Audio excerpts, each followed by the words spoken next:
Hello, everyone, and welcome to Hit and Hustle from IrishSportsDaily.com. I am your host, Greg Flammang, and with me, as always, is Jamie Uyeyama, Mr. Jamie University. It is Friday, April 17th. Jamie is in South Bend. He is going to be attending the big Jersey scrimmage that is taking place over the weekend. And I'm going to talk to him about the storylines that I want him to follow, right? Jamie's got his own list. I'm telling him, you better be watching for this because I'm going to be asking you about it.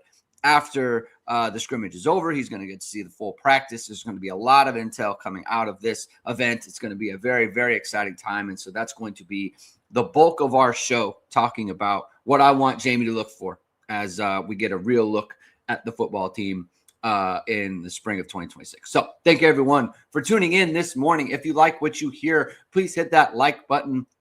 Please hit subscribe and please hit the notification bell so you know whatever it is we are going live. And of course, this show is sponsored by ESQ Clothing, founded by Notre Dame alum Ge Wang. You've seen ESQ and all of your favorite Notre Dame players and coaches, from All-Americans to All-Pros and Associates to CEOs. You're in great hands with ESQ's custom clothing.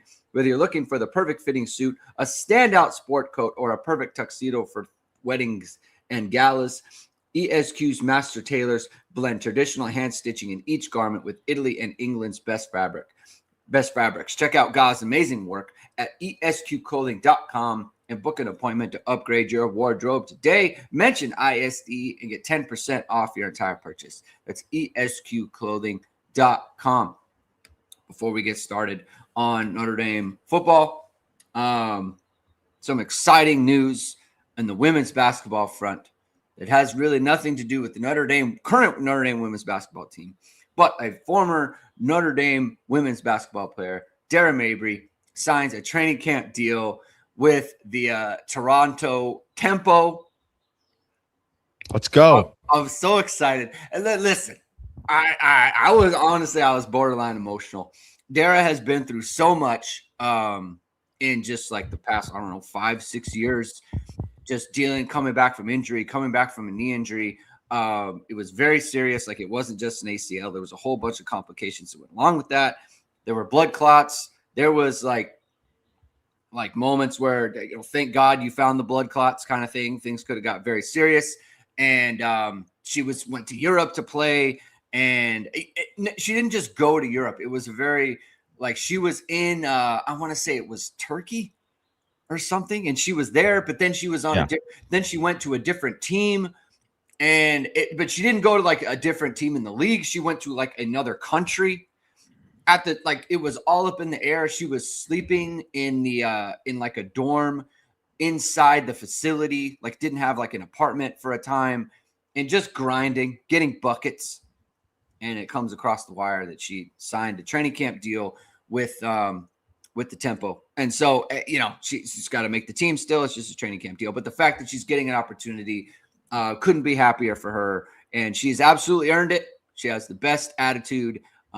She works her butt off. She hits and hustles. And so congratulations to Dara, man.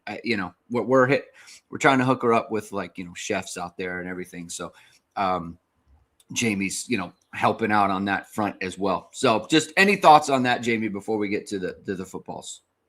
Man, I'm so pumped. First of all, I'm just a huge W fan, so I'm pumped in general that the Tempo is starting. They got Marina on the team as well. I was so pumped when they got Marina in the expansion draft, and obviously I knew they were gonna they signed her for big money. She deserves it. Love the Mabry sisters, just ballers. They're all dogs. Obviously, just to have the sisters, I'm rooting for her so hard to make the team. I think it would just be amazing. I know so many people that are excited about the team and excited about them, and it's just awesome. Just everything about it is awesome. So can't wait. Hope she kills it. And I know that, obviously it's going to help to have her sister there too. Yeah. Who, I gotta just say, she's just one of my favorite players to watch. Like, she's just amazing. Like, she gets after it. Love it. Just everything when we're talking about some of these people, some of these athletes on the Notre Dame football team, and that's like they got edge. She's got edge, right? So her sister's got that too. Like they got the same energy, and that's very much how they kind of built tempo. Is like they want that, so which is great. I mean, that's my kind of team. Marina definitely has edge. She definitely has that, and that's great. And I look at you just can't bet against Dara at this point, given the fact that she's getting an opportunity. Not betting against her, but we're going to be following it. It's going to be great. So congratulations again to Dara, and go get buckets as we always say. All right, we got the Jersey scrimmage this weekend. Let's just go down what I want you to watch for, Jamie. We'll go position by position. Let's start with quarterbacks. I'm interested in Blake Hebert. Does he move the team? It's not the throws for me at this point, especially in like a scrimmage situation. Like that's a practice thing. I want to know, he's in a scrimmage. Is the team moving down the field? However it needs to happen. Because like that's what matters in games. When you get in a game situation, it doesn't matter what it looks like per se. It doesn't matter if it's pretty or whatever the situation is. Is the team moving down the field and able to get points? Because that's what the game is, right? Getting points for your team. So that's what I'm looking at. What does the operation look like? Are they clean? Are they is he running a good show kind of thing? And do they move the team? And that's kind of what I'm looking for at quarterback. So that's what I want you to watch for, Jamie. What ideas do you have for the quarterback position going into the scrimmage? That's kind of the main thing with me too, right? I think with him specifically, I kind of think back to Ian Book when he was a redshirt freshman. Yeah. And obviously at that time too, he wasn't projected as the guy who was going to start or anything like that. It was like, well, he's going to be a backup. And I really at that time too, no one really had any idea of like what kind of player he was going to be.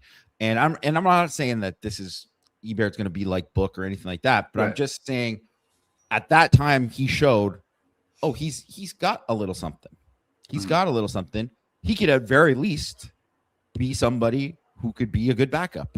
Yeah. And he can play at this level. Like he showed that. And that's kind of what I want to see. Like I want to see like, can you do that? You're going to be playing with pretty good players, right? And most of the time too, he'll be going against twos.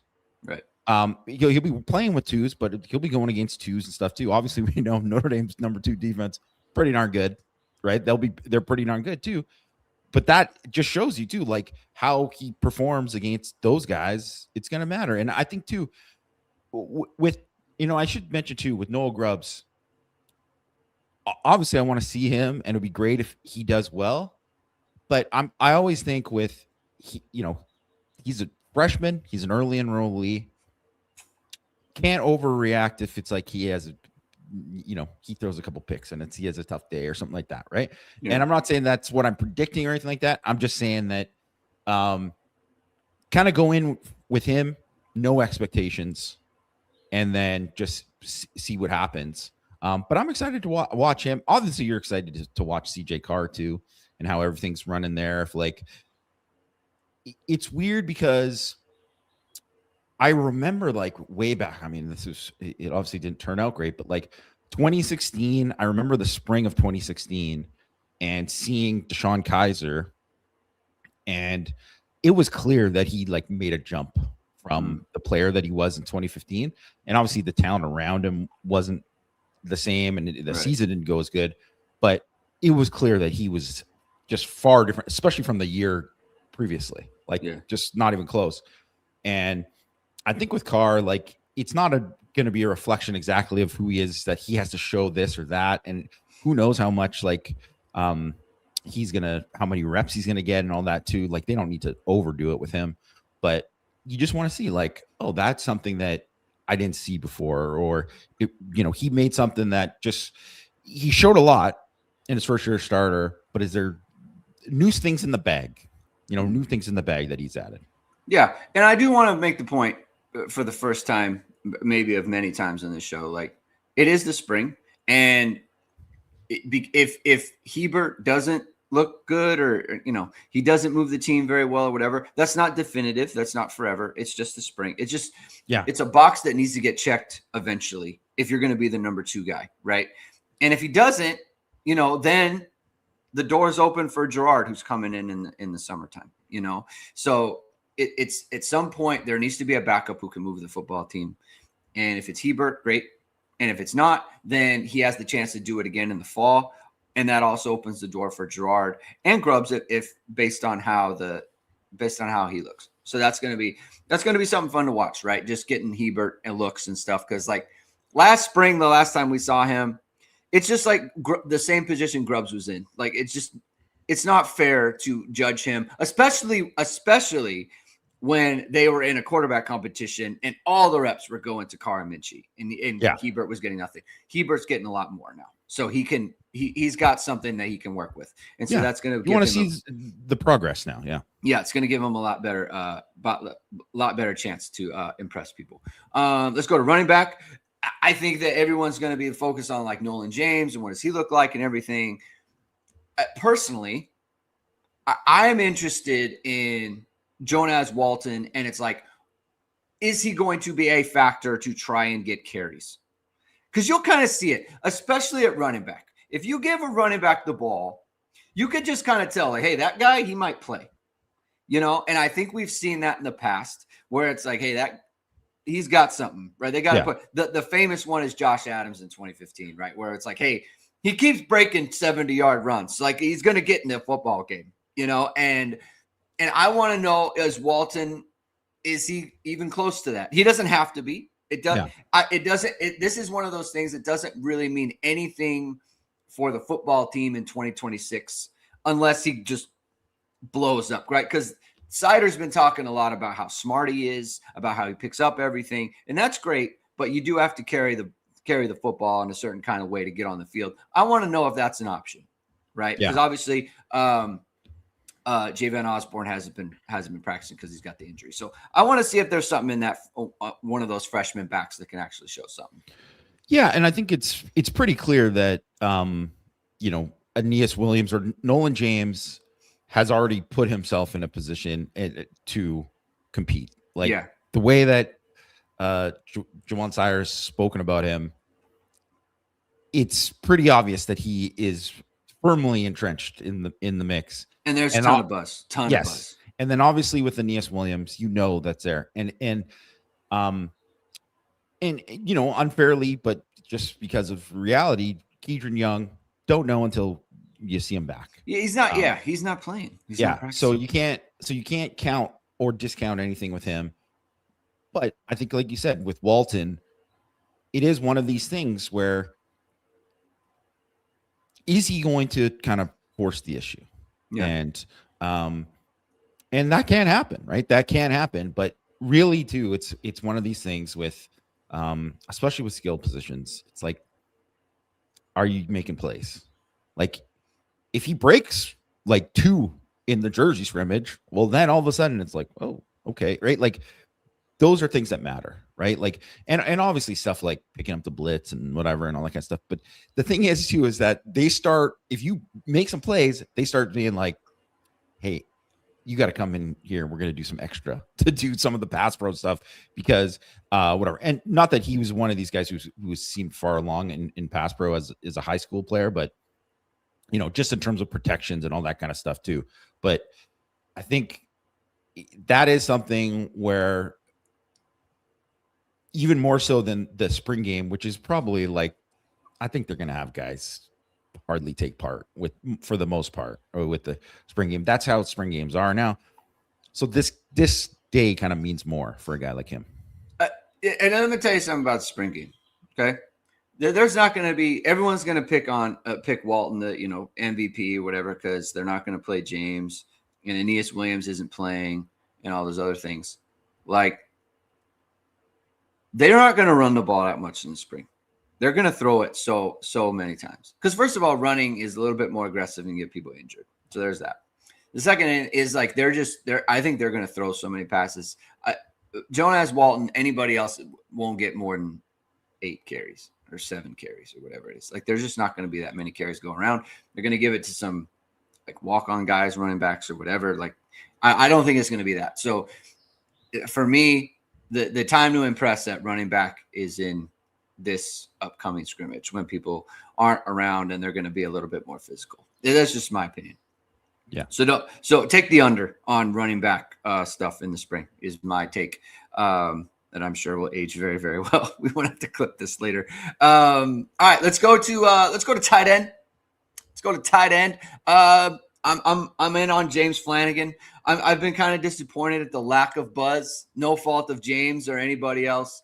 I just want to get that buzz, because I picked him. I picked him there was like one of my hot takes was that he was going to have a huge spring, which he may very well. It's just like, there's not always buzz around the tight end position other than Cooper Flammang, who people think looks really good. But I want to know, how does James Flammang look? Is he getting down the field, and is he going to be like a dangerous player in 2026?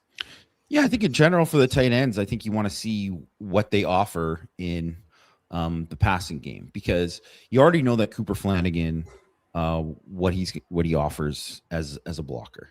And really too with James Flammang, that's what he was going to play more in the playoff. Like if after like the 4 games rule was done, he would have had an expanded role, but they weren't going to like throw him the ball. He was going to be involved in what he was doing, run blocking. So a lot of that you don't worry about, but it's like, well, is one of these guys going to make plays? Is all of a sudden, and it's not that we haven't seen like Jack Larson. We've seen him make plays in like the spring or in some of these settings and stuff too. But is there one guy who's like separating himself doing that kind of thing? And it's different because like last year, if you think about, show up in the spring and I'm watching scrimmage and Eli Raridan is like the clear cut guy. And he's the one who's like, they're running like middle screen with him. They're doing different stuff with him. And he had like a big day. Yeah. Well, is there one guy that they're running that stuff for? Like, then you get to see if there is kind of like separation. Because if there's going to be like a big vertical threat at the moment, right? Ian Primer is not not with them yet, so we can't include him in this. He won't be at the scrimmage. Doesn't it have to be James Flammang? That just doesn't strike me as like Cooper Flannagan's game. It's no knock. It's just I just don't think he's that kind of player. I think it has to be James Flammang, just the athletic ability. I think it has to be right now, especially when you're considering that, like, obviously you don't expect Frizel to play this year. So, I think it has to be him if that's the case. And I think he has that kind of potential. He definitely has that kind of athletic potential, but you got to wait and see if, this is kind of one of these days where all of a sudden a tight end could no one's talking about the tight end, but then everybody's talking about a tight end after this. Yeah.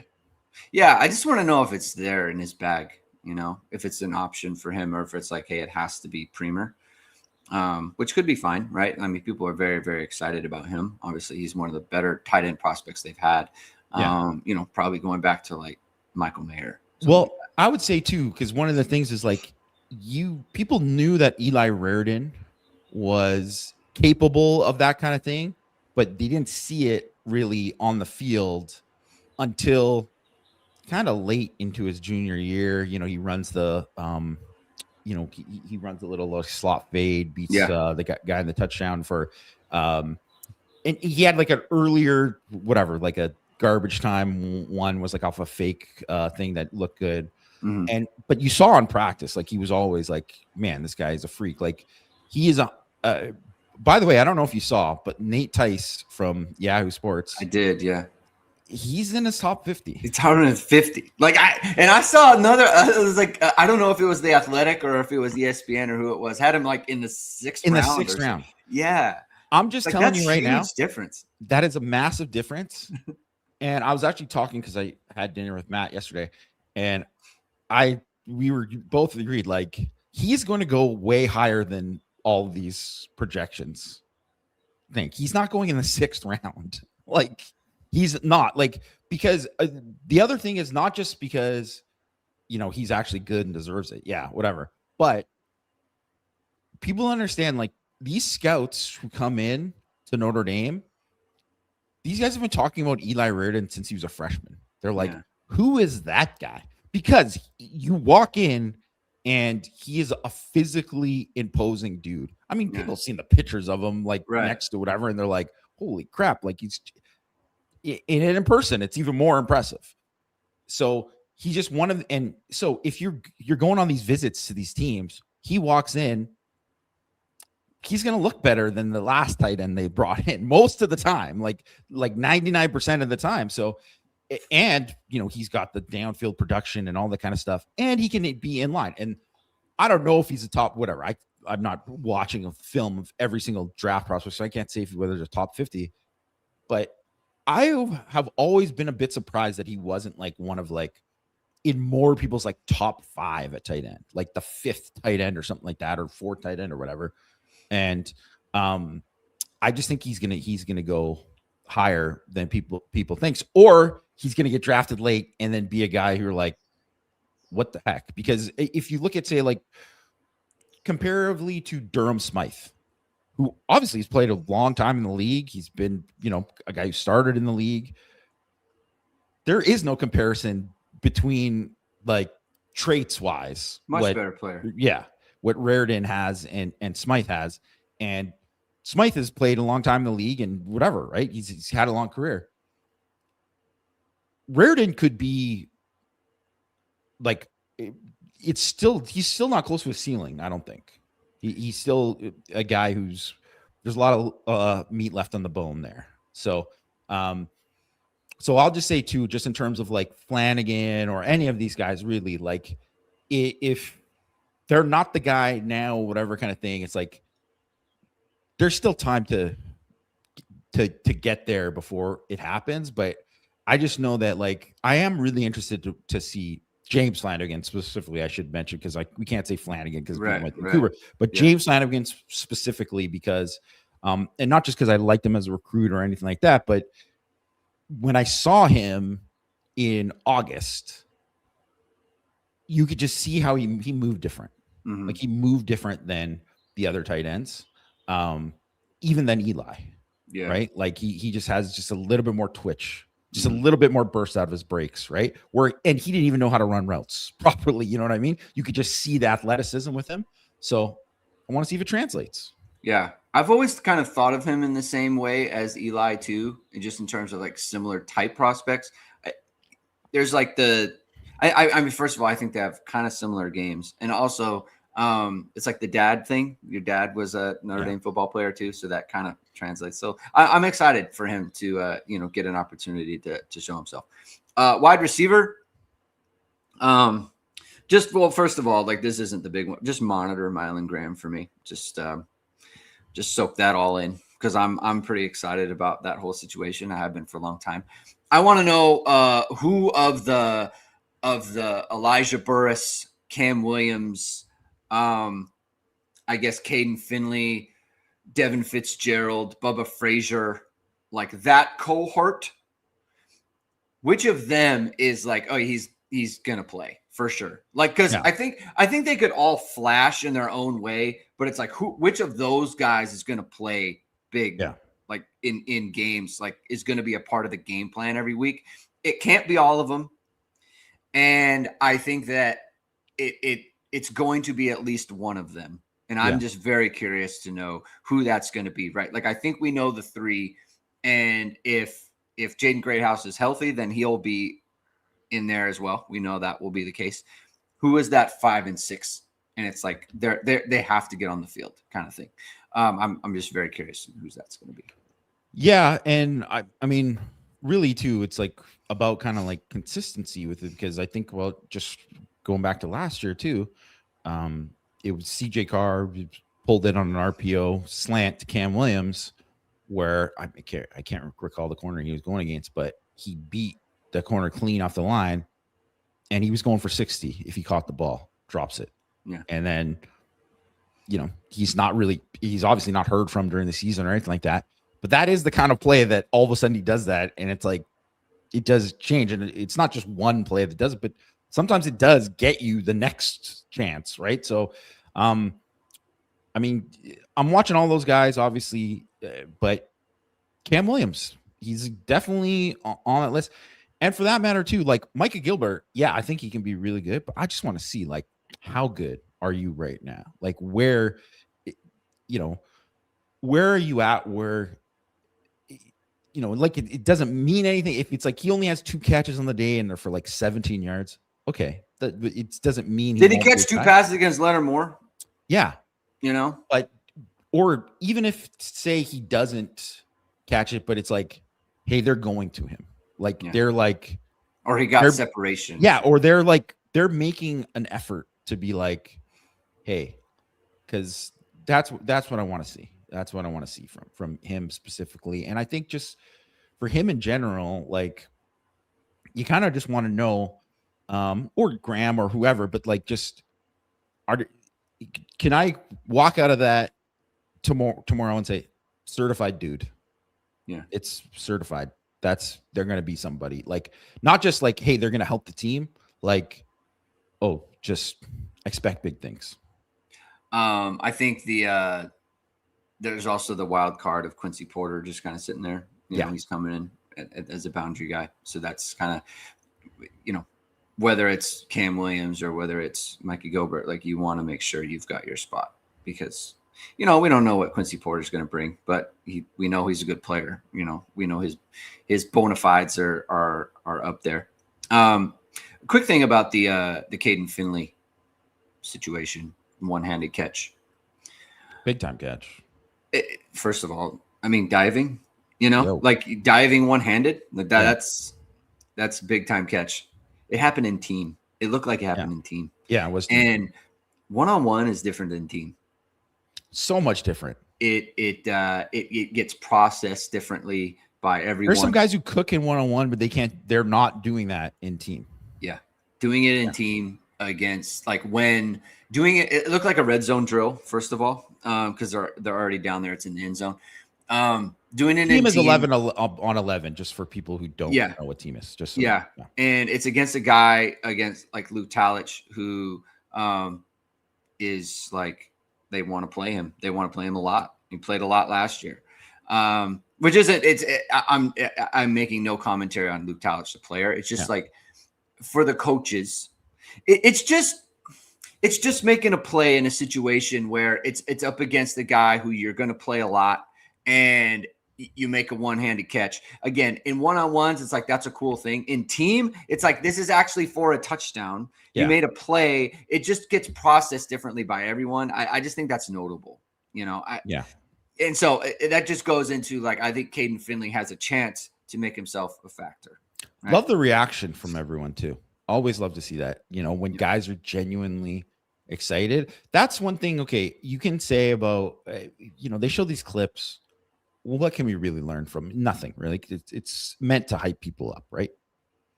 But when you see guys like Joe Rafe make like a stuff at the goal line, and then he's like, you got Leonard Moore and you got all these starters who are like that is culture. That is culture, and that is what you want to see. And it's like, that is something too that, like, I mean, I don't know how Joe Rafe's doing. Maybe he'll be someone to talk about or whatever, but he's not somebody who's been talked about at all, really, by anyone. But for a guy, sometimes you just make that play, and it's just like, oh, like, I can play here, or I can do this kind of stuff, like, and like, that's kind of like exciting to me. That makes me miss playing ball, like that kind of stuff. Yeah. It gets the feels for everyone. Offensive line, unfortunately, this one is pretty stock. Like, what does Will Black look like? I mean, because it's such a big domino, right? And it seems like it's going to be him. And this is like your opportunity to, like, see Will Black at left tackle. Like, I think we kind of know what we're going to get from Gerby, even though he's playing tackle, right? Like, he's played in games, right? We understand what kind of player he can be. And obviously we expect good things from him. Same thing with Absher, same thing with Odding, same thing with Knapp. I mean, Knapp at guard, right? Like, that's a pretty big storyline. Will Black at left tackle is just, I mean, everyone's going to be watching that. And it's like one of those, sometimes I try to go against the grain. You can't go against the grain on this one. It's all about Will Black for me. And just watching him, maybe Matty Augustine, right? And just see, like, because it sounds like he might be the 6th right now. Just kind of keep an eye on him, but Will Black at that left side, it's going to be a big deal.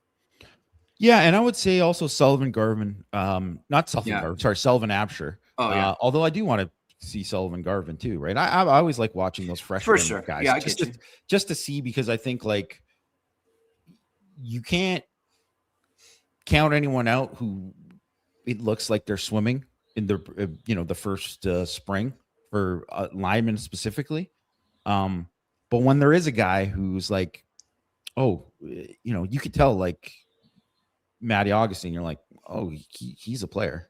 Like he's going to play at some point at Notre Dame. Like you could see that last spring, right? So yeah, you do want to see that with some of the young guys. So yeah, I'm going to be, monitoring that for sure. But Sullivan Absher, because I think he's someone that I think was fine when he stepped in and played. But I'm like, well, can he be better than fine? And what kind of like practice he has? Because if you look at, say, perfect example, Andrew Kristofic, stepped in 2021. It's like they were just a total mess. All of a sudden, it's like, well, he started at guard that whole back half of the year, right? Because they were like not in a good spot there. But that was it for him. That was the end of his, really time that he contributed as a thing. And in fact, as he kind of kept going, it was like just obvious guys passed him. And it was like, well, that's kind of the ceiling for him. Right. And I don't, not to say that that's going to happen with Absher or anything like that, but you do want to see like progress, or it's like, yeah, no, he's not replacement level. He's starter level. Yeah. And it's, there's going to be so many people like and this kind of goes into the defensive line too. I'll just kind of blend it in right now because there's so many bodies on D-line. Yeah. Like the thing that the storyline there is like, which is the one that's going to pop to you? Someone is going to, right? And this is true on the offensive line too. Like someone you're not really, maybe not expecting, or it's just like, hey, that guy, like he looks good. I'm watching him now, right? Who is that on the D-line? Is it, and it could be like Francis Brew, right? It doesn't have to be a backup, right? It could be Francis Brew. It could be Tion Gray. It could be Armel Mukum. It could be Elijah Hughes. Like I'm kind of buying a lot of Elijah Hughes stock, to be honest. Like I think, and we've kind of always been on him, but it's just like it seems like he's kind of figured things out a little bit. And you can just kind of tell Partridge just had a little something in his voice, when he talks about Elijah Hughes and an appreciation there. Like, I think he's ready to go. And then like, who's popping at defensive end, Yeah. Is Ewatade going to be something? What does Rodney Dunham look like? There's so much going on in the D line. It's like, the answer is all of them. I want to know who is the one that jumps out to you. And maybe there's 2 or 3 guys, Yeah. like that just jump out to you and you just come back to us and you're just like, man, I'm excited about XYZ player. Yeah. It's funny because I've had some just friends just randomly message me about like D-line guys, and they're like, oh, they're really excited about Chris Burgess. They can't wait to hear what I have to say about Chris Burgess. Yeah. And then someone is like, I'm really, hey, make sure you tell me how Tion Gray looks and all this, right? Like all this. Yeah. And it's like, there's a bunch of people that I think there's like, knowns and there's unknowns. And there's also like, Bryce Young, like I really, really am excited to watch him and see where he's at. And like, Armel Mukum, like, where is he at? Like, because it does seem like he is graduated into he's playing now at the very least. Like he's going to be in the mix, but there's just a whole bunch of guys there. And I think too, And I wrote about it on 6 Thoughts this week that like you can't get over like I think with the transfer specifically, you can't get too forget about being underwhelmed by a transfer that comes over, because a bunch of transfers have underwhelmed in the spring. That's just what, and it's had zero reflection of what they do, because you got to realize that these guys, they're coming in, and even though they're older and they're veteran, and some of these guys can come on and hit the ground running, it's not like that for everyone. There's still an adjustment to the school, to just living in a new place, to new scheme, a new position coach who's telling you to concentrate on different things that you've never probably, concentrated on before. And you see that with guys don't play as fast. And it's something that set out. It's why, like, Javonte Jean-Baptiste was like not somebody who was creating a ton of buzz in the spring. He was awesome during the season, right? He was awesome. And it was clear in camp in the summer. It was like, oh no, he's a starter and he is like maybe going to be a dude. And he was a dude. Right. So, so I don't get too down if like, I don't see something like enough from Keon Keeley to be like, oh, I'm excited, but don't get me wrong.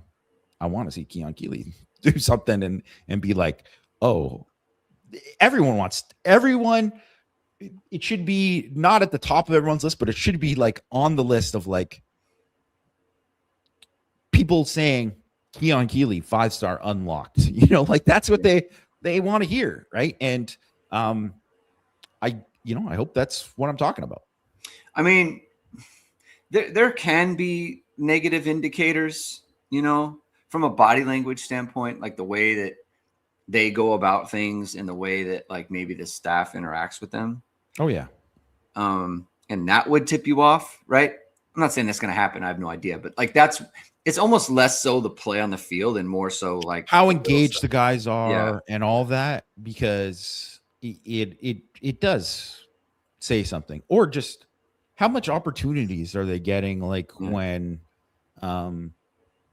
like if they're, I want to say, because I don't think they're going to do like a ton of sub package stuff. They will never show. They're not going to show stuff. They don't like to show stuff when the media's there. But if all of a sudden you see somebody who is in a sub package thing and you're like, well, they obviously think something of them, because they wouldn't be given this opportunity if that's the case, because it's hard, right? Like when you're adding more DBs on the field, you're taking off D linemen or linebackers. So if you are in there, that means that they think you are something. So, I mean, whenever there's situations like that, I always look to see like who have they circled? Like they think this guy can be a guy.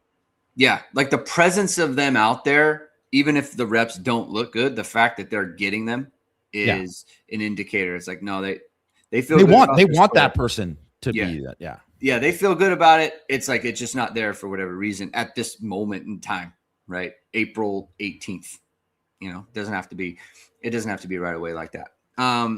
Linebacker's kind of the hardest one, because Drake's probably not going to do much. KVA's out, Manfremo's out. And we kind of know what Jalen Sneed is. Ko Kia, right? What does he look like? I've heard a lot of good things about him. What does Kahanu look like? How does he look? Rizak, there's been some Rizak buzz in there. Like, can they compete? Can they get in there and compete and make it difficult for the offense? Do the right things, shoot gaps, right? Make plays. That's kind of what you're looking for at linebacker. Obviously, Jaden Osbury, we know about him as well. So that linebacker is the one spot where it's like there's knowns, and then there's like the rest of them. It's like, what do you have anything for us here? Because obviously, come game time, it's going to be Osbury, Bowen, Sneed, probably Faramo in there. Yeah. And plus they're playing nickel anyway most of the time. So, but what do you have in mind for the line? Well, and I think too, the one thing with Sneed, obviously he's going to play and he's going to be very good in his role. But if you think about like last year in spring, everyone was talking like he made a jump, and he did look good in the spring and was making plays and that thing, but it didn't jump out, or it didn't translate in the way that people thought it would have, because like, you know, he wasn't one of the two best linebackers. It was on background. Yes.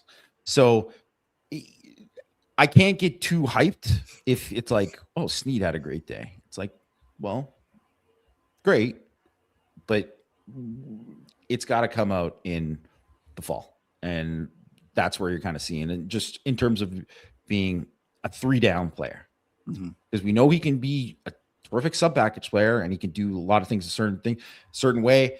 We know that he can make big plays when you need him, and he can do things like, you know, make that stop in the USC game, right, against Maivea and all that, right? But it's like a down-to-down thing with him that you have to see on Saturdays, and that's with that. But I'm completely with you. It's like Kia Brothers, Rezak, and frankly, Thomas Davis Jr., I don't want to, like, he doesn't have to be like, oh, he's looks awesome or whatever. Just want to see some flashes. Just want to see some flashes and just, you know, come out of it thinking like, hey, he's tracking. Yeah. He's tracking in the right direction. Yeah. It's really unfortunate that Framo got hurt, because you really, well, I don't want to say got hurt. I think he was hurt the whole time. Yeah. And they just decided to take care of it. He 1,000% would have been like the guy that I wanted to watch out of everybody. Yeah. If he was healthy this spring, you know, because it's like, you're not going to say like, well, KVA, if KVA was healthy, because you already know he's a stud, whatever, right? Or Bowen or whatever. It's not that, but him, it's like, oh, he's just like, you just saw pieces and you're like, okay, because not to say that he's going to be what KVA was last year and things like that, but he's going to take a jump. And now we just kind of have to wait till the summer to see it. And I would just want to see how big that jump is, because he was clearly, you know, there's 4 guys last year, and he was the 5th guy who was on the fringe. And is he like, later on, is he the 3rd guy? Right? Like, is that something that could happen? And you'll just have to wait and see. And if someone gets hurt, you know, like you kind of want to know. We have 4 coming out of spring, and him being the 4th, you know, and it just, you didn't get to see it because he got hurt. And so that's the unfortunate part. So yeah. So, but you know, linebacker is what it is. And look, maybe that'll be like the most exciting position coming out of this thing. Like maybe you watch the scrimmage and you're like, oh my God, linebacker, you know, and that would be pretty funny given the narrative around it. All right, let's go DB. Let's look at nickel, just period. Like, I think that's huge to me. Like, and I really want your eyes on like Christian Gray. Like, is this viable? Like, can he play the position? You know, because I think Dallas Golden is kind of banged up right now. I don't know how much he's practicing. Yeah. Well, the last availability, he was off to the side with the injured guy. So yeah. So I mean, hopefully, whatever that is, if he's off to the side, then that means it's like not anything serious or anything like that. Yeah. But, that means Christian Gray's getting a lot of reps. So in the spring scrimmage or in the Jersey scrimmage, he'll probably get a ton of reps in that. I want to know what that looks like. Like, is that a viable thing for him? Like, is it something that's like, oh, like Notre Dame can try to win a national championship with Christian Gray as their nickel? Yeah. You know, because that's the goal, right? And that's the goal for which everything, by the way, gets judged for a frontline player. Are you national championship caliber, right? So that's kind of how it's going to be looked at. Obviously, you know, you've got, I mean, what does Jaden Sanders look like? You know, what does Mark Zachary look? And I'll tell you, there's a picture of Mark Zachary and you want to talk about, like, you know, we always say, you know, iron sharpens iron, competition and everything. There was a picture of Mark Zachary in an earlier practice with I think it was his right leg, like right hamstring, like taped up, bandaged up, like pretty heavily wrapped. And he's out there practicing. Like, that is in the spring. Like that shows you, like, I'm not missing reps. If I don't have to miss reps, if I don't have to miss this practice, I am not, because I'm not losing my spot. Like that shows it, man. If you're out there with your leg racked up and you've got some soreness in one of your hamstrings or your quad or whatever it might be. I mean, that just kind of goes to show, like, what does he look like? You know, what is like Jaden Sanders, I mentioned, if Dallas Golden gets out there, what does he look like? Aiden Pouncey, what does he look like? Like Chasten Smith, you know, how good are those players, right? We know Leonard Moore is a stud, you know, but what do those corners look like is pretty fascinating to me, because the one-on-one session, should you get it, is going to be pretty sick. Yeah. And I think if you look at, say, last year's defense, obviously they were different. When Devontae Smith was healthy, yeah, you could see the defense was better. And you did see good things from Dallas Golden as like a guy who just got thrown in there, but it was obviously different when it was that vet that was in there. And then if you would say like just the position overall in the season, that was one of the biggest things where there was a drop off at that, just throughout. If you just the numbers of like what that nickel did during the season in terms of, you know, what was given up there, the impact they made, all that was not close to what it was with Jordan Clark or Thomas Harper or Bracey. And I would say I would put Clark and Bracey above Harper a bit, but like Harper was obviously a good player. Yeah. And that is, you know, you have all these corners, you have all these studs at DB. You got to have that same level at the very least, if not better, at nickel this year. So yeah, Christian Gray nickel, it is definitely a thing, because that's the other thing, that if they're really doing it, they obviously feel a certain way about DJ McKinney, and they should, right? Like, because I think you don't get DJ McKinney to be like, yeah, well, he'll be in the mix. They get him to, he's going to play. Like, he's guys played a lot of football and been good. So I think that's one of the things too, is like, you want to see if Gray is like, he's got it on lock and that's his spot. Like, that's a really good thing for Notre Dame. And yeah, you do want to see like the young corner. I definitely like Sanders. I definitely am. I'm really, really excited to watch Sanders. Pouncey. I'm really excited to see Pouncey there and see where he's at and stuff. So, yeah, just God, they got a lot of great athletes there. So it's fun to watch. I hate to belabor this because I feel like I've talked about it before. Jaden Sanders is the oddest transfer in to me I've ever. He has no clear path to start, and he was probably going to start at Michigan. Like, I'm so like, why did you do this? I'm delighted he did. He's a great player. Like, he's very good. You know, I mean, he's basically like, this would be like Dallas Golden transferring to, I don't know, Ohio State to be like a backup. You know, yeah. But Dallas, well, like without like,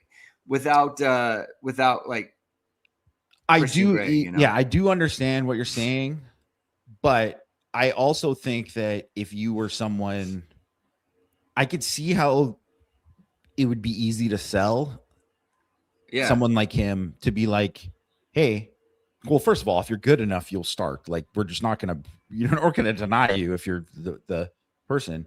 But like, Moore's going to be gone. Yeah. Gray's going to be gone. McKinney's going to be gone.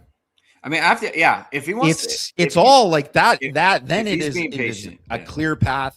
And like he kind of talked about, they put guys in the league, and he wants, you know, and I get it. And I don't, maybe he wasn't all that attached to Michigan as a program anyways. Yeah. Can you blame him? But whatever.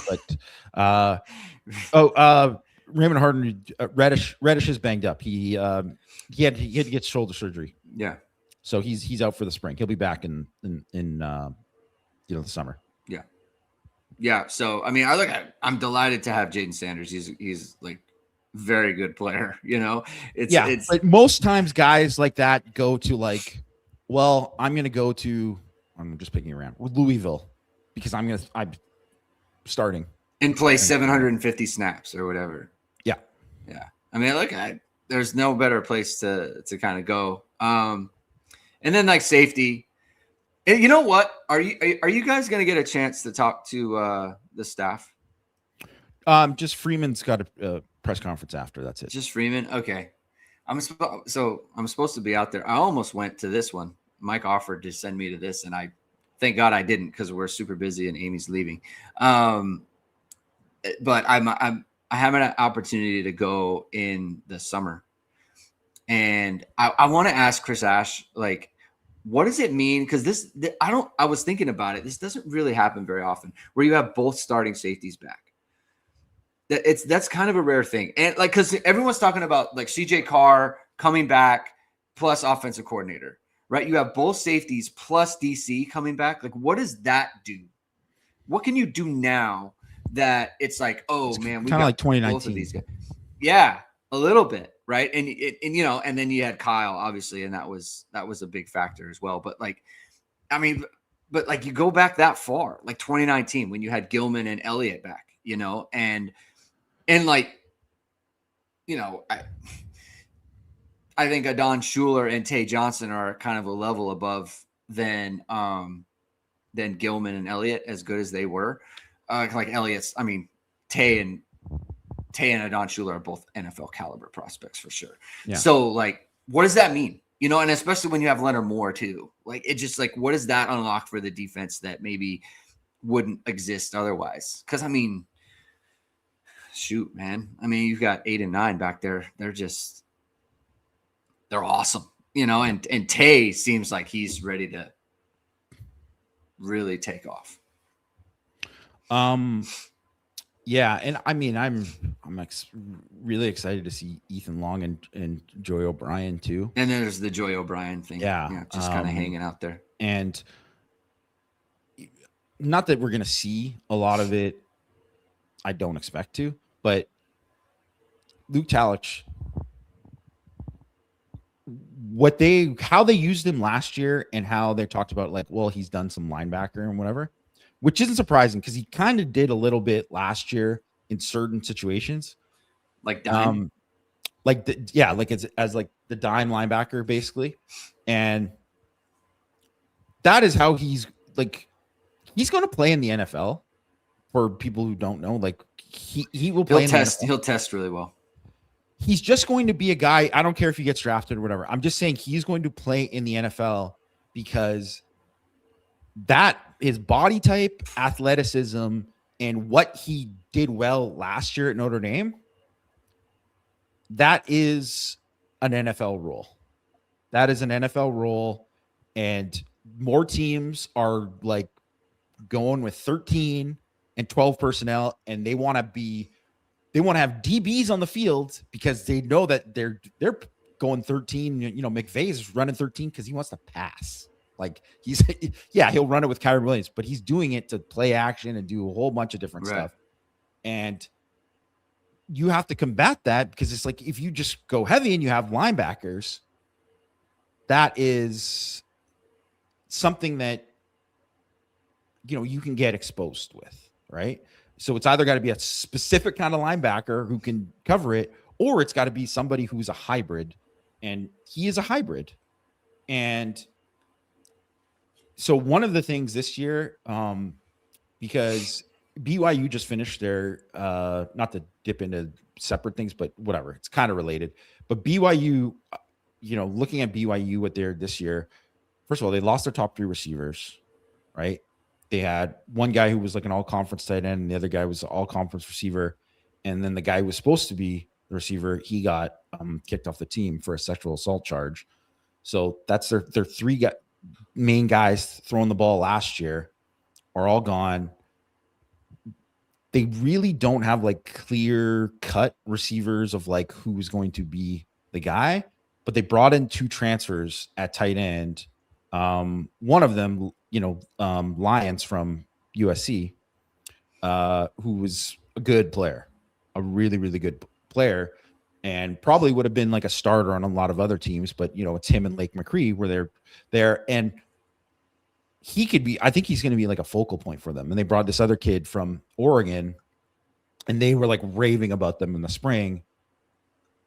They're going to be like a heavy team. They're going to play 12 a lot. Yeah. And not too many teams that Notre Dame's going to face this year are going to be, is going to be a 12. Like they're not, but that is interesting because there's a lot of teams that they're going to kill because teams don't have the personnel to do that.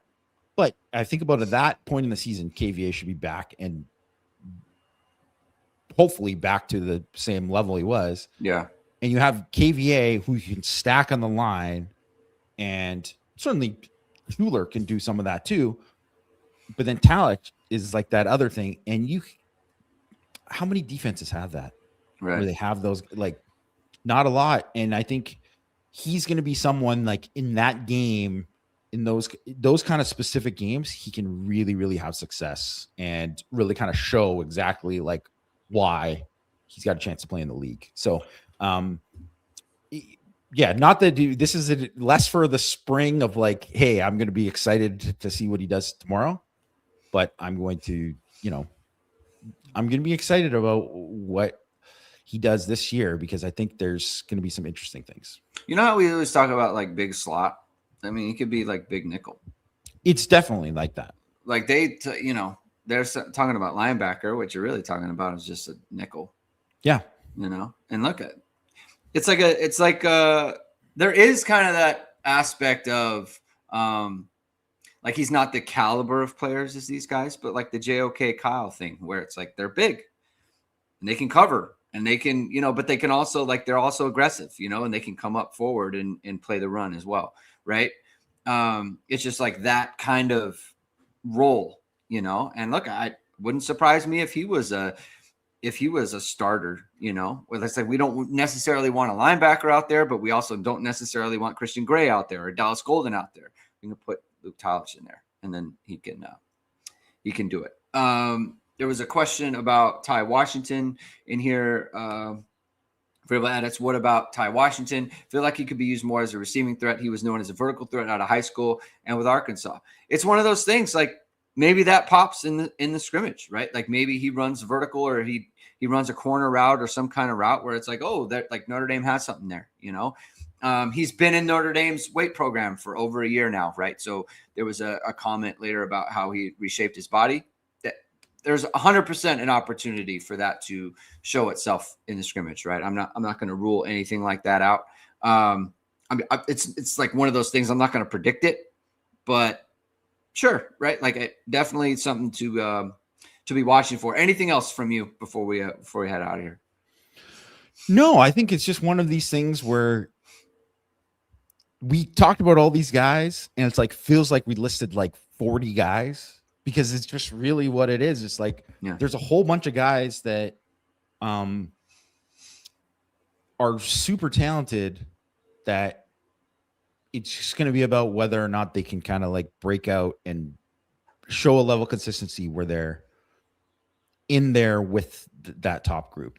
Because, and it's not to say this one day makes everything, declares that someone is going to be this for this person, but it's just like T. Johnson last year in the spring, like, on the open practice that we went to, it was like, oh, T. Johnson, this is just buzz. Like he is really, really freaking good.